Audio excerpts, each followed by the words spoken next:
Justin, how's your neck and how did it happen? My neck's doing better.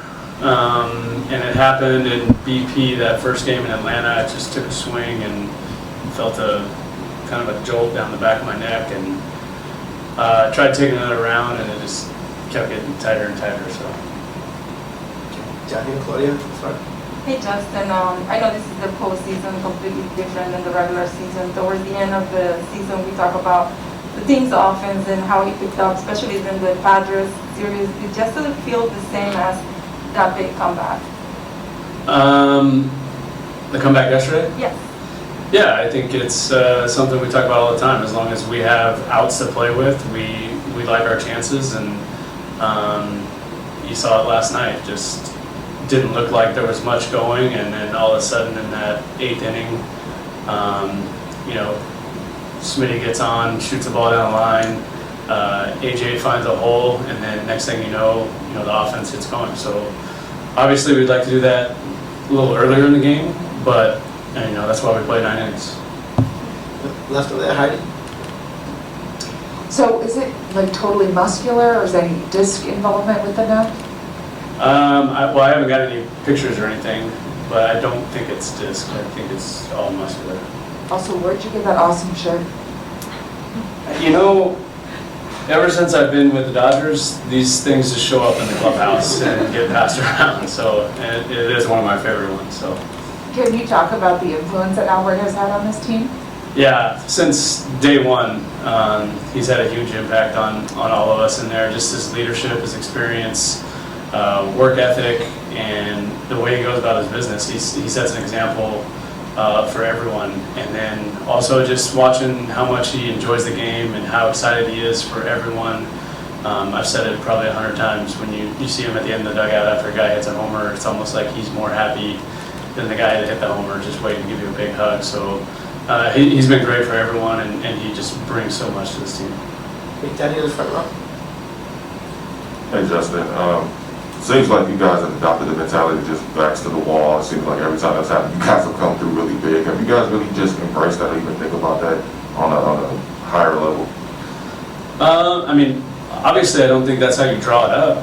It'd be a lot easier if we just won 4 in a row and didn't have to worry about it. But it is a 7-game series. A lot can happen throughout that 7 games. There's momentum shifts all the time. So you just can't take anything for granted.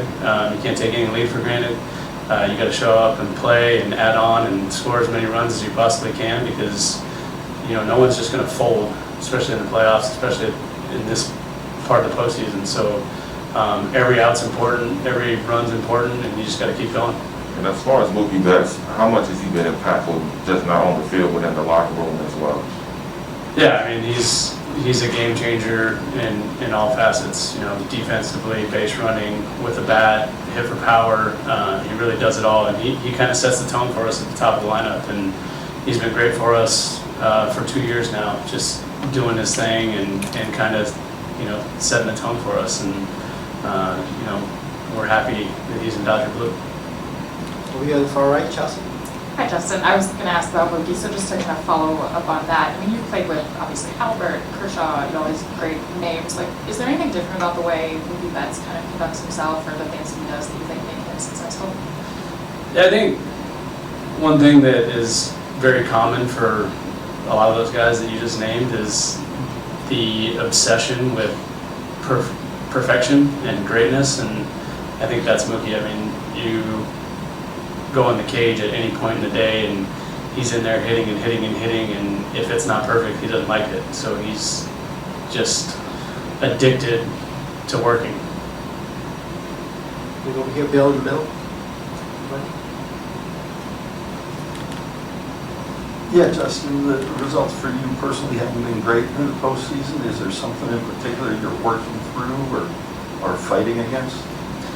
I think it's just baseball. I think you go through ups and downs. Obviously, it's not ideal at this point in the season to not be getting results, but you just keep showing up and keep working and keep grinding through it and trust the process. You take a look at the season that Bellinger's had, and there was a lot of negative stuff out there about what he did, and now you look at him in the postseason, and you can basically say he's single-handedly the reason we're in this position right now that we're in. So it's just part of the season. There's ups and downs, and you just continue to trust the process, continue to show up, and keep working. Go back to Heidi on the left. Justin, Braves are going with the bullpen game. To my knowledge, they haven't even listed the starter who's going to start the game. How is preparing for a bullpen game different than a traditional game? It's not really that different, especially since we've seen almost all of their bullpen arms already. I think Smiley and Noah are the two guys we haven't seen yet, and obviously I haven't heard who they're starting either, but anticipate those two guys trying to cover the bulk of the load, so we'll get ready for those two guys and then see what happens after that. Does it present a unique challenge facing a different guy every single at-bat? Yeah, it's a little different. Obviously, the more times you see a guy, especially consecutively, the more information you get, and the easier it is to put together a plan. But like I said, we faced a lot of these guys in their bullpen over the last 3 games, and we faced them a lot over the last couple of years. So, everyone knows kind of how they want to attack you, how they're going to get you out, and you just take it one at a time.